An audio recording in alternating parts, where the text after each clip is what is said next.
शुरू करते हैं। सभी वैष्णवों के चरणों में नमस्कार।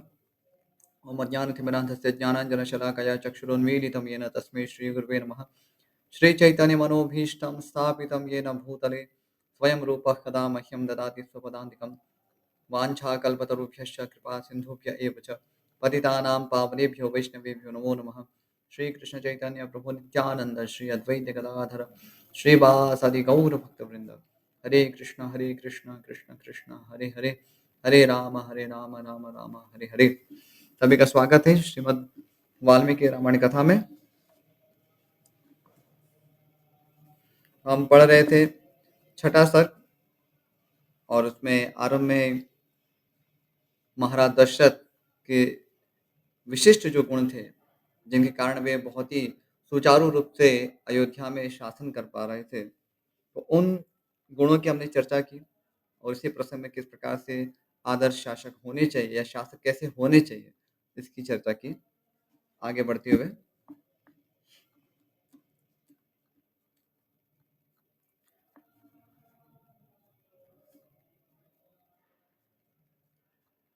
धर्म, अर्थ और काम का संपादन करने वाले कर्मों का अनुष्ठान करते हुए वे सत्य प्रतिज्ञ नरेश उस श्रेष्ठ अयोध्यापुरी का उसी तरह पालन करते थे जैसे इंद्र अमरावतीपुरी का।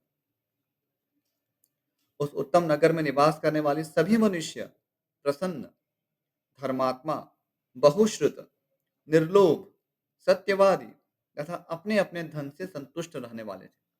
सारूप में वे स्वयं भी अ, प्रजाजन जो है वे धर्म का पालन करते थे, क्योंकि उनके राजा हैं वे धर्म का पालन करते हैं। तो जैसे कहावत है, जैसे राजा वैसे प्रजा, तो वो सत्य है, क्योंकि जो प्रजा है, जिसमें अधिकतर लोग हैं, वे अपने श्रेष्ठ लोगों के आचरण से ही सीखते हैं। वो क्या कहते हैं उससे इतना प्रभाव नहीं पड़ता है, लेकिन वो जो करते हैं उसका बहुत बड़ा प्रभाव होता है। इसलिए समाज में और इनफैक्ट हर क्षेत्र में, परिवार में भी, हम यदि चाहते हैं कि हमारे जो आश्रित है, जो हमारे आश्रय में है, वो हमसे कुछ सीखे, तो प्रचार के साथ-साथ हमारे आचरण पर हमें बहुत ध्यान देना ज़रूरी है। क्योंकि हमारा जो आचरण होगा वही सबसे ज़्यादा उसका प्रभाव होगा, इम्पैक्ट होगा। तो यदि हमारे आचरण में वो चीज़ें नहीं हैं, तो हमारा प्रचार इतना प्रभाव नहीं दिखाएगा जितना होना चाहिए। तो प्रचार नहीं करना है ऐसा नहीं है, लेकिन प्रचार के साथ उतना ही आचरण पे हमें जोर देना होगा, इसका सही प्रभाव देखने के लिए। आगे बढ़ते हुए, उस श्रेष्ठ पुरी में कोई भी ऐसा कुटुंबी नहीं था जिसके पास उत्कृष्ट वस्तुओं का संग्रह अधिक मात्रा में न हो, जिसके धर्म, अर्थ और काम में पुरुषार्थ सिद्ध न हो गए हो, तथा जिसके पास गाय, बैल, घोड़े, धन धान्य आदि का अभाव हो। तो सभी प्रकार से वहाँ सामग्रियाँ उपलब्ध थी, जीवन को सुखमय बनाने के लिए हर परिवार के पास थी। ये बहुत ही विशेषता है महाराज दशरथ के शासनकाल की। तो ये गाय, बैल, घोड़े, हाँ, कोई प्रश्न करेगा आज के प्रसंग में, तो इन सब का तो कोई भी स्थान नहीं है। गाय, बैल, घोड़े, धन, एक धन का है और धान्य का कुछ हद तक। वैसे आजकल लोग धान्य का संग्रह भी नहीं करते। धान्य तो पहले कुछ वर्षों पूर्व ऐसा चल रहा था। अभी तो सीधा बाज़ार से आटा ले आते हैं पैकेट में। तो धान्य संग्रह करने का कोई औचित्य भी नहीं रहा। लेकिन पहले धान्य का संग्रह हुआ करता था। धान्य को संग्रह करने से वो उसकी जो गुणवत्ता है वो बनी रहती है और संशय नहीं रहता कि हम जो खा रहे हैं क्या वो और कुछ है। आज जो भी भोजन के रूप में ग्रहण करते हैं, जो भी अन्न होता है, तो उसमें तो अधिकतर उसमें केमिकल फर्टिलाइज़र्स मिलाए होते हैं, जिसमें विशेष रूप से यूरिया होता है और वो यूरिया जो है, वो हमारे स्वास्थ्य के लिए हानिकारक है। और इन सबको हम जानते हुए भी, चूँकि हम अभी कृषि से बहुत दूर जा चुके हैं, इसलिए हम अपने ही दुर्भाग्य पर टिके हुए हैं। तो जो भी मिल रहा है मार्केट में, उसको हमें खाना है। यहाँ तक ऐसा दूध भी बनने लगा है, जिसको सिंथेटिक सिंथेटिक दूध बनता है, सिंथेटिक पनीर बनता है उससे और वो पनीर पनीर जैसा दिखता भी है, पनीर का आभास लगता है, लेकिन वस्तुतः वो उसमें दूध की मात्रा बहुत कम होती है और बाकी जो अन्य जो चीज़ें हैं, वो उसको मिला के ऐसा बनाया जाता है। तो इसे समृद्धि नहीं कहते हैं। तो यदि हमें समृद्धि चाहिए तो हमें इन सब वस्तुओं की ओर हमारा झुकाव होना चाहिए। हो सकता है कि अभी वर्तमान स्थिति में हम ये सारी चीज़ें हम अपने पास नहीं रख सकें, जैसे गाय-बैल है, तो गाय-बैल आप अपने घर में कहाँ रखेंगे आज की स्थिति में? जो शहरों में रहते हैं उनके लिए संभव नहीं है। लेकिन इसको हम प्रोत्साहित करें, जहाँ से अभी हम छोड़े हैं तो कम से कम बहुत दूर छोड़ चुके हैं, तो अभी जितना हमारे पास संभव है उसको प्रोत्साहन देने का हम प्रयास करें। जहाँ गौ-माता है उनके लिए हम उसको उसमें दान करें। अ, उसका प्रचार करें, बोलें, अपने आचरण में लाएँ और जिस प्रकार से भी हम शुद्ध अन्न और शुद्ध आहार प्राप्त कर सकें, उसके लिए भी प्रयास करें। तो ये सारी चीज़ें हमें अपने जीवन में लानी चाहिए। नहीं तो यदि हमें परमार्थ की भी सिद्धि करनी है, उसके लिए शरीर और मन का स्वस्थ होना ज़रूरी है। तो यदि हमारे पास शरीर को स्वस्थ रखने के लिए पर्याप्त जो सामग्रियाँ नहीं है या पर्याप्त सामग्री होकर भी उसमें गुणवत्ता नहीं है, तो उससे हमें कुछ भी विशेष लाभ प्राप्त नहीं होगा। अपना जो श्रेय सिद्ध करने के लिए हमें बहुत उसमें अड़चनें आ सकती हैं। लेकिन अयोध्या में ऐसी स्थिति नहीं थी। वहाँ धर्म का पालन करने के लिए लोग उनके पास ऐसे गुण भी थे और उनके पास ऐसी वस्तुएँ भी थी जो गुणवत्ता वाली थी, दोनों ही थी। आगे, अयोध्या में कहीं भी कोई कामी, कृपण, क्रूर, मूर्ख और नास्तिक मनुष्य देखने को भी नहीं मिलता था। कामी भी कोई नहीं था। सामान्य रूप से आज समाज में काम वासना बढ़ाने के लिए बहुत प्रोत्साहन मिलता है। जो भी मूवीज़ बनती है, अधिकतर जो मूवीज़ बनती है, वो इसी पर आधारित होती है। हाँ, सामान्य रूप से 2 थीम ज़्यादा समाज में चलती है। एक होता है लव और दूसरा होता है वॉर, युद्ध और प्रेम।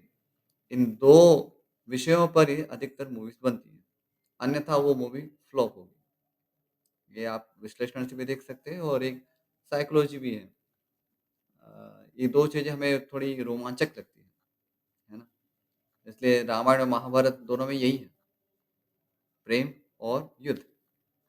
इसलिए अ, ऐसे इतिहास को हम पढ़ते हैं, जैसे कि हम उससे कुछ शिक्षा प्राप्त करते हैं। ये रोमांचक लगता है, सही। अभी हमें केवल ऋषियों के खाली चरित्र सुनाते रहें, तो हो सकता है कि कोई इतने ऑडियंस ना हो, संभव है। इसलिए जो सामान्य जनता है, उसके लिए ये जो 2 विषय जो है, प्रेम और युद्ध, बहुत ही रोमांच के विषय हैं और उसके माध्यम से बहुत सारी फिर शिक्षा प्राप्त होती है। तो लेकिन जो समाज में आज वो जो वास्तविक प्रेम होना चाहिए, उसको प्रेम का विषय आप प्रस्तावित करें, उसके विषय में चलचित्र बनाएँ, उसमें कोई दोष नहीं। लेकिन वस्तुतः वो प्रेम होना चाहिए। धर्म के अनुकूल भी प्रेम नहीं है, जिसका वास्तविक कृष्ण प्रेम उसका जो आभास भी है, यदि जो पहले धर्म का पालन करने वाले दंपतियों में देखा जाता था, गृहस्थ जीवन में देखा जाता था, उसका तो कुछ अभी अंश भी नहीं है। एक निरी इसमें एक पशुता का भाव इसमें आ चुका है। तो अब ऐसी मूवीज़ बनाएँगे, इसी प्रकार के हम चलचित्र देखेंगे, जिसमें केवल बर्बरता और पशुता है। अंग प्रदर्शन करना, ये कोई इसको आप हीरोइन कहेंगे? मतलब जिसका कोई आदर्श नहीं है, वो हमारे लिए वो समाज को क्या प्रदान कर सकता है? तो धीरे-धीरे इसे धर्म के प्रचार से ऐसा समुदाय में बनाना होगा और बनाना चाहिए, यदि हम एक स्वस्थ माहौल में जीना चाहते हैं तो। और हमारे परिवार के लोग ही होंगे, जो इसी समाज के ही सदस्य बनने वाले हैं, तो हमें हमारा कर्तव्य है उनको हम प्रशिक्षित करें। कि यदि हमें कुछ क्रिएटिव कुछ करना भी है, कुछ सृजन करना है, तो वो धर्म की मर्यादा के भीतर करें। ऐसे बहुत सारी चीज़ें हैं, जो हम इससे समाज को लाभ होता है। तो प्रेम है तो आप नल दमयंती जो कथा है, तो उसको आप दिखाइए। वो महाभारत में उसका वर्णन आता है। रामायण के जो प्रसंग है, कैसे सीता देवी है, उनका भगवान श्री राम के प्रति क्या प्रेम है, उसको आप चरितार्थ कीजिए। इसको आप इसको इसके विषय पे ड्रामा बनाइए। तो सती सावित्री है, तो ये बहुत सारी अच्छी थी। पहले ऐसा हुआ करता था। अभी आजकल क्या है कि बहुत लोग कामुक हो चुके हैं। इस पे ज़्यादा बढ़ावा मिल रहा है लोगों को, इसलिए फिर जो पारिवारिक जो संबंध है, वो भी इससे खराब होते हैं। और शायद आपको विश्वास ना हो, लेकिन यदि आप हमारे पास जो भी अभी रिसोर्सेज़ है, उसके आधार पर यदि धर्म के अनुकूल जो भी काम है या प्रेम है, उसको प्रेरित करने वाले कोई भी ऐसे हम मूवीज़ बनाते हैं या थिएटर्स बनाते हैं या जो जिस प्रकार से सीरियल्स बनाते हैं, तो उससे बहुत बड़ा इम्पैक्ट होता है। लोगों के जनमानस में भी उसका अच्छा प्रभाव पड़ेगा। भक्ति जो है उस पे आधारित तो वो कुछ क्रिएशन होना ही चाहिए, क्योंकि वो परम धर्म है। लेकिन उसके नीचे भी क्योंकि लोग सीधा इसमें रिलेट नहीं कर पाते, भगवान से प्रेम करना, अरे आस-पास के लोगों से ही प्रेम नहीं हो रहा है। जो रोज़ आपको खाना खिलाता है या खिलाती है, उससे भी आपको प्रेम नहीं हो रहा है। तो ईश्वर से प्रेम होना और इतना प्रेम होना कि बस आप उनके लिए प्राण दे दें, तो थोड़ा-सा अचिंत्य ही लगता है कि कैसे होगा। तो इसलिए धर्म की व्यवस्था जो भगवान ने दी है, इसलिए दी है कि हम पहले तो प्रेम के निकट तो आना सीखें। पड़ोसी के प्रति हमारी कोई भावना नहीं है, परिवार के लोगों के प्रति भावना नहीं है, तो हम कैसे ईश्वर से प्रेम करने का दावा कर सकते हैं? क्योंकि ईश्वर तो हमसे बात भी नहीं करते, उनको तो हम कुछ करते हुए देखते भी नहीं हैं। तो उनसे हम ऐसा निस्वार्थ प्रेम कैसे कर लेंगे? तो ज़रूरी है कि हम भक्ति की जो क्रिया है उसका तो हम साथ में अभ्यास करें, लेकिन धर्म का अभ्यास उतना ही हमारे लिए अनिवार्य है इस अवस्था में। केवल परमहंसों के लिए धर्म के पालन की आवश्यकता नहीं है। जो परमहंस यानी कि जिनके लिए सामने स्त्री है या तो एक पत्थर पड़ा है उससे, जैसे उससे कोई प्रभाव नहीं पड़ता। उनके लिए ये सब धर्म की आवश्यकता नहीं है, क्योंकि वे हृदय से शुद्ध हैं और भगवान के साथ कनेक्टेड हैं। ऑलरेडी जो कनेक्टेड है उनको कनेक्ट करने की ज़रूरत नहीं है। लेकिन हम जो ईश्वर से दूर जा चुके हैं, कृष्ण से, भगवान श्री कृष्ण से बहुत दूर जा चुके हैं, तो हमें धर्म की व्यवस्था अनिवार्य रूप से ज़रूरी है। अनिवार्यता है इसकी।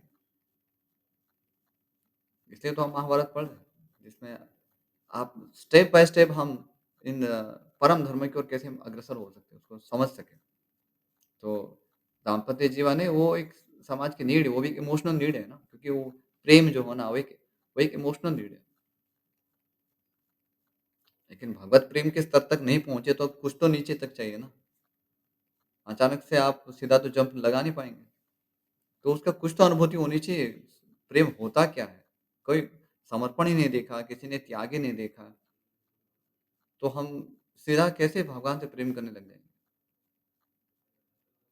फिर एक सहजावृत्ति आती है, चलो भई कोई भी नाटक कर लो, भगवान के लिए बस आँसू बहा देंगे कैसे भी करके, बस वही बस भगवान को भी फिर एन्जॉय करना है। कृष्ण भी हमारे फिर भोग के विषय बन जाते हैं, तो इससे अपराध होता है। तो धर्म के पालन करने से कम चेतना कुछ स्तर तक शुद्ध होती है और वो उससे हमें हेल्प होती है कि हम परम धर्मों को भी समझ सकें, उसको उसकी ओर आगे बढ़ सकें। आगे बढ़ते हुए कृपण यानी कंजूस लोग, तो कंजूस लोग भी नहीं थे, दानशील थे, जो प्राप्त करते थे अपने वृत्ति से, तो उसमें से कुछ प्रतिशत दान करने का स्वभाव है। तो लिटरली प्रतिदिन हमें दान करना चाहिए, प्रतिदिन, प्रति क्षण ही करना चाहिए, लेकिन कम से कम दिन में कुछ तो ऐसा विचार आना चाहिए कि आज मैंने क्या दिया? किसी को कुछ दिया क्या? अच्छी चीज़ है, ऐसा नहीं कि हमने गाली देना या ऐसे कोई भी ऐसी व्यर्थ की चीज़ नहीं। लेकिन क्या हमने कुछ आज दिया?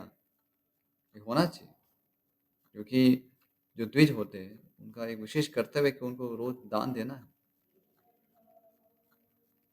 तो सोचना चाहिए। क्योंकि इसी से हृदय शुद्ध होता है और इससे जो एक वास्तव में एक सुख का जो अनुभव है, वास्तविक सुख का जो अनुभव है, उसकी ओर हम फिर आगे बढ़ सकते हैं। सत्वगुण का ही सुख है ये भी। ये कृष्ण प्रेम के सुख का भी नीचे का स्तर है, लेकिन ये इससे भी हमें बहुत सहायता मिलेगी। कृष्ण के कृष्ण के प्रति प्रेम क्या होता है, इसको समझने में उसका जब आभास देखें, जैसे सूर्योदय होता है, तो सूर्योदय के पहले एक उनकी एक लालिमा आती है ना, तो हमें लगता है कि हाँ, सूर्य आएँगे तो कैसा अभी प्रकाश होगा। इसका एक एक हमें एक इसका एक आह्लाद प्राप्त होता है। तो वैसे ही जब एक सात्विक सुख भी जब प्राप्त होता है जीवन में, तब कृष्ण प्रेम प्राप्त होगा तो फिर तो कहना ही क्या? तो उसकी भी अनुभूति हमें प्राप्त होगी। अभी तो कई बार समझ नहीं आता कि कृष्ण से प्रेम होता क्या है? भगवान से प्रेम करने का क्या अर्थ है? क्या सुबह में खाली मंगला आरती में कैसे भी करके पहुँच जाए, बस आँखें भले उसमें लगी हुई हो, प्रवचन में सुनते हुए भी नींद आ रही हो, क्या ऐसा करते-करते हम कृष्ण से प्रेम कर लेंगे? ये सब प्रश्न हमें सोचना चाहिए। आगे, वहाँ के सभी स्त्री-पुरुष धर्मशील, संयमी, सदा प्रसन्न रहने वाले तथा शील और सदाचार की दृष्टि से महर्षियों की भांति निर्मल थे। वहाँ कोई भी कुंडल, मुकुट और पुष्पहार से शून्य नहीं था। यानी सबके पास कानों में कुंडल थे। वस्तुतः पुरुषों के भी कर्णभेद होते हैं, कर्णभेदन संस्कार होता है, तो उसमें छेद होता है। मेरे कान में है, मैंने लेकिन कुछ धारण नहीं किया है। बाल्यकाल में अ, कर्णभेदन हुआ था। तो हम ये सब संस्कार से दूर आ गए, तो वस्तुतः पुरुषों के लिए भी कुंडल धारण करना चाहिए, कर्णछेद होना चाहिए। और ये एक वैदिक संस्कार है उस दृष्टि से और एक वैभव भी है। कानों में कुंडल होना ये एक आभूषण होता है। यतियों के लिए वो शोभा नहीं देता। यतियों के लिए फिर वैराग्य ही उनका आभूषण है। लेकिन सामान्य रूप से अ, जो अभी सन्यास के मार्ग पे नहीं है, तो उनके लिए ये भी एक ब्यूटी है ना ये भी। कन्नो एक शरीर भी ठीक-ठाक उसमें लगना, दिखना चाहिए। भगवान के सामने जा रहे हैं तो ऐसे-ऐसे मुर्दे को लेके जा रहे हैं बस। शरीर को ढंग से धोया भी नहीं है, कैसे भी मैले-कुचैले कपड़े पहने, ऐसा नहीं जाना चाहिए। तो अ, भगवान के यहाँ श्रृंगार का स्थान है। ऐसा नहीं है कि उसमें हमें गंदा रहना है। क्योंकि सौंदर्य भी तो भगवान की शक्ति है, तो उसको भगवान की सेवा में लगाना चाहिए। उसमें कोई दोष नहीं है। मुकुट भी होना चाहिए। मुकुट है, पगड़ी है, पहले ये अनिवार्य अंग हुआ करता था। हम हमारे पूर्वजों के विषय में सुनेंगे, तो ये पगड़ी तो धारण करते ही थे। इससे शरीर की सिर की रक्षा होती है विशेष रूप से। गर्मी से रक्षा होती है, ठंडी से रक्षा होती है। तो ये धारण करना चाहिए। कम से कम जब हम घर में आ रहे हैं, तब तो हम उसका आचरण कर सकते हैं। ठीक है, जहाँ पर हमें वर्क प्लेस है, वहाँ पर तो ये सारी चीज़ें यदि वहाँ भी कर सकते हैं तो अच्छी बात है। ये भी एक तो फ़ैशन है ना, अच्छी फ़ैशन है। लोग जब कपड़े कम करने की फ़ैशन कर सकते हैं, तो हम अच्छी फ़ैशन क्यों नहीं कर सकते? Why not? कर सकते हैं। अस्तु और पुष्पहार, तो भगवान को पुष्प चढ़ाना और भगवान की जो उच्छिष्ट पुष्प माला है, उसको ग्रहण करना तो होना चाहिए। आजकल केवल 2-4 हम फूल चढ़ा देते हैं और ना तो पुष्प उगाने का परिश्रम करते हैं। तो पुष्प उगाने चाहिए। भगवान को रोज़ पूजा करनी है तो छोटे स्तर पे ही सही पुष्प उगा सकते हैं।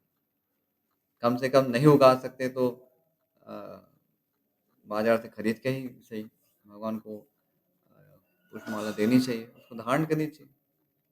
कम से कम जब घर में तब तो ये सब आचरण कर सकते हैं। आगे, किसी के पास भोग सामग्री की कमी नहीं थी। कोई भी ऐसा नहीं था जो नहा धोकर साफ-सुथरा ना हो, जिसके अंगों में चंदन का लेप न हुआ हो तथा जो सुगंध से वंचित हो। तो ये शुद्धि के लक्षण हैं, क्योंकि शरीर तो मलिन होता है, उसको साफ-सुथरा रखना, उसको सुगंधित रखना, तो वो सत्वगुण का ही लक्षण है। पर सुगंधित रखने के लिए फिर ऐसा नहीं है कि हम आर्टिफ़िशियल परफ्यूम लेके आएँगे। हाँ, जिसमें ना जाने इसमें क्या कुछ केमिकल्स डालते हैं या कुछ पशुओं को इसमें वध भी होता होगा। तो यदि जहाँ पर हम हमें संशय है तो ऐसे पदार्थों का सुगंध में प्रयोग ना करें।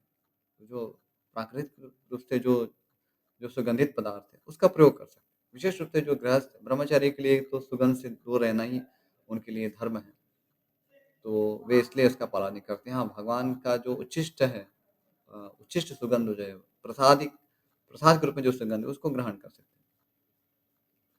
आगे, अपवित्र अन्न भोजन करने वाला, दान न देने वाला तथा मन को काबू में न रखने वाला मनुष्य तो वहां कोई दिखाई ही नहीं देता था। अपवित्र अन्न यानी इसमें सब प्रकार का जो भी आज की कॉन्टेक्स्ट में देखें तो हमारा जो भी अन्न है वो सब पवित्र नहीं है। और विशेष रूप से जो हम बाहर से जो खाते हैं उसको तो हमें अवॉइड ही करना चाहिए, क्योंकि वो हर प्रकार से अपवित्र है। जो बनाने वाले होते तो कोई भी शुद्धि का ध्यान नहीं रखते, है ना? वैसे घर के में भी ध्यान रखना चाहिए, घर में जो बनाते हैं माता है उनको भी ध्यान रखना चाहिए कि वो एक शुद्ध चेतना से, शुद्ध शरीर से, शुद्ध मन से सब कुछ शुद्ध होगा तो शुद्धता फिर हमारे जीवन में भी आएगी ना। स्थूल रूप से पहले शुद्धता आएगी, साथ में सूक्ष्म रूप से भी आएगी। तो सभी ओर से हमें प्रयास करना चाहिए, तभी जीवन में शुद्धता का अनुभव होगा।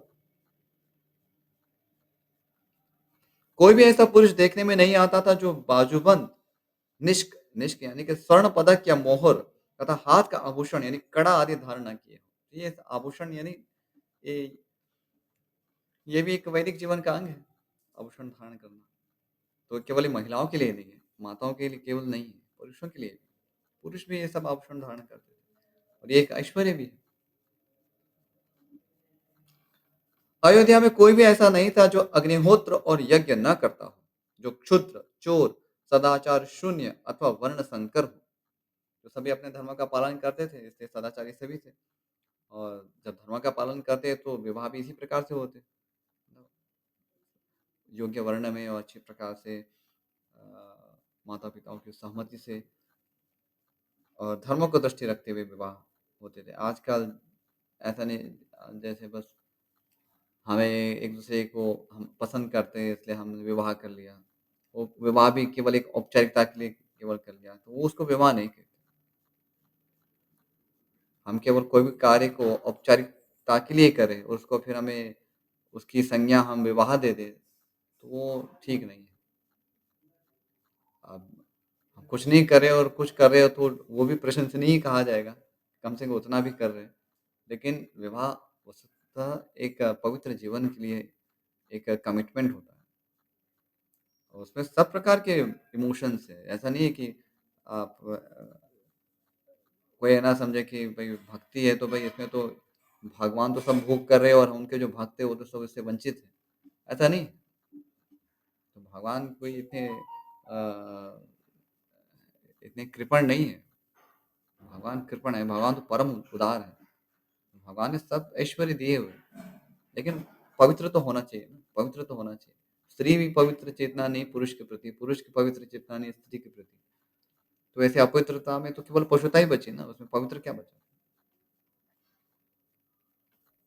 तो ये इसके लिए ये सब कथाएँ सुननी चाहिए। कैसे कथाओं में जैसे कैसा समर्पण होता है, दा माधुर्य जो रस है, वो भी पवित्र है और उसमें वो धर्म दृष्टि इसलिए पवित्र है, ज्ञान है उसमें। ऐसा नहीं है ऐसे अज्ञानता बस ये पशुता, अज्ञानता यानी पशुता, तो उससे ग्रसित नहीं होना चाहिए। आगे, वहाँ निवास करने वाले ब्राह्मण सदा अपने कर्मों में लगे रहते, इंद्रियों को वश में रखते, दान और स्वाध्याय करते तथा प्रतिग्रह से बचे रहते थे।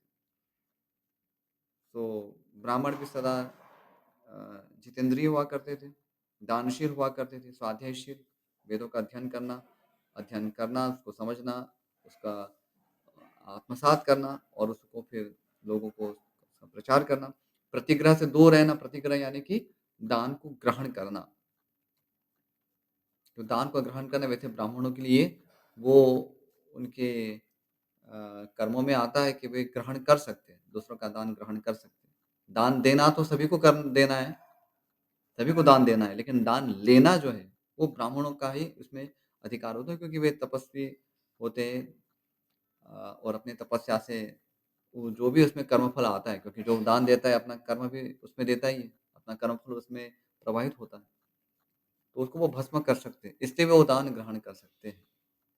यदि हम समझें कि हम तो चलो जैसे कोई आजकल जैसे ढोंगी साधु होते हैं, बस कर वस्त्र धारण कर लेते हैं सन्यास का और लोगों से डिमांड करते रहते हैं, ये दीजिए, वो दीजिए।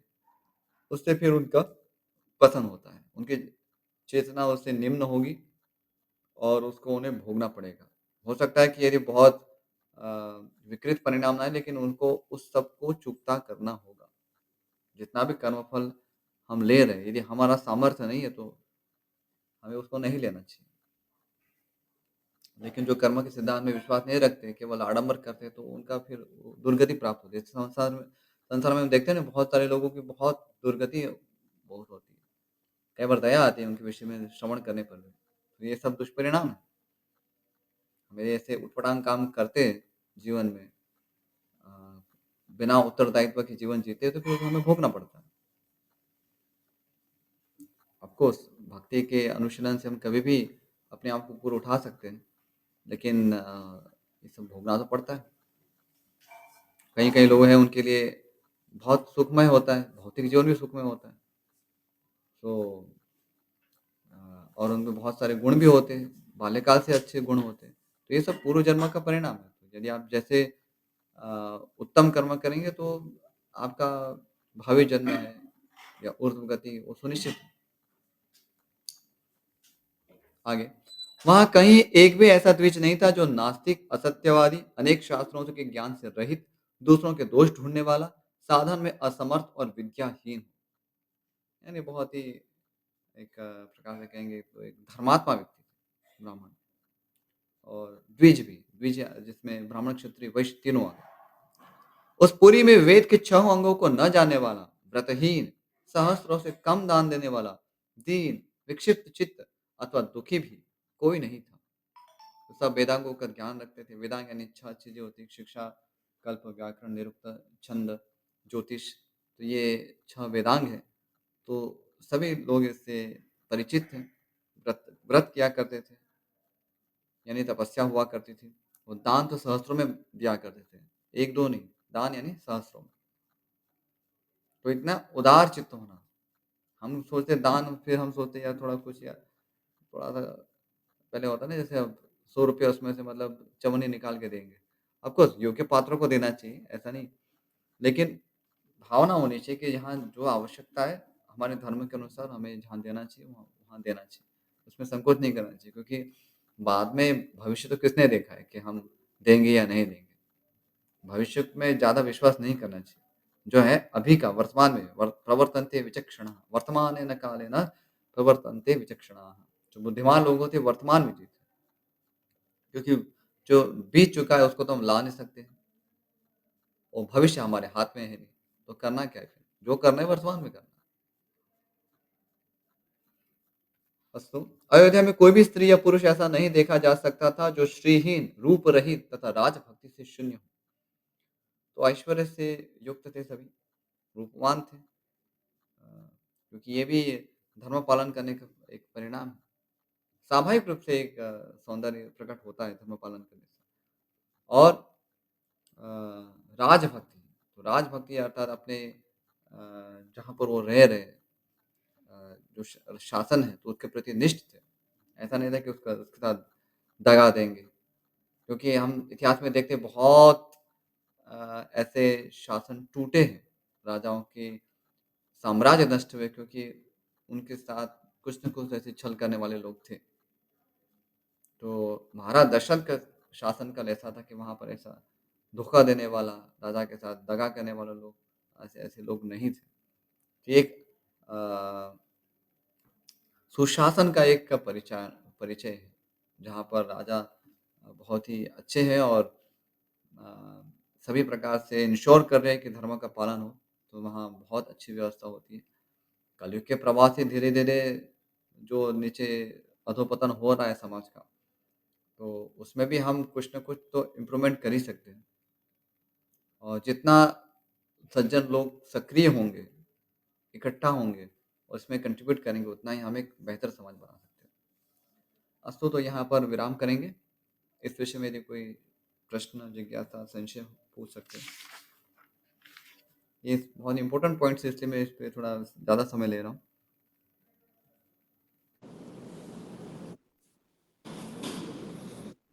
जी, जी प्रभु जी। किसी का प्रश्न है तो पूछ सकते हैं। और यदि प्रश्न नहीं है तो फिर यहाँ समापन करते हैं। वाञ्छाकल्पतरुभ्यश्च कृपा सिन्धुभ्यः एव च पतितानां पावनेभ्यो वैष्णवेभ्यो नमो नमः। श्रीमद् वाल्मीकि रामायण की जय, श्री वाल्मीकि मुनि की जय, श्रील प्रभुपाद की जय। सभी भक्तों का बहुत बहुत आभार रामायण कथा में जुड़ने के लिए। हरे कृष्ण।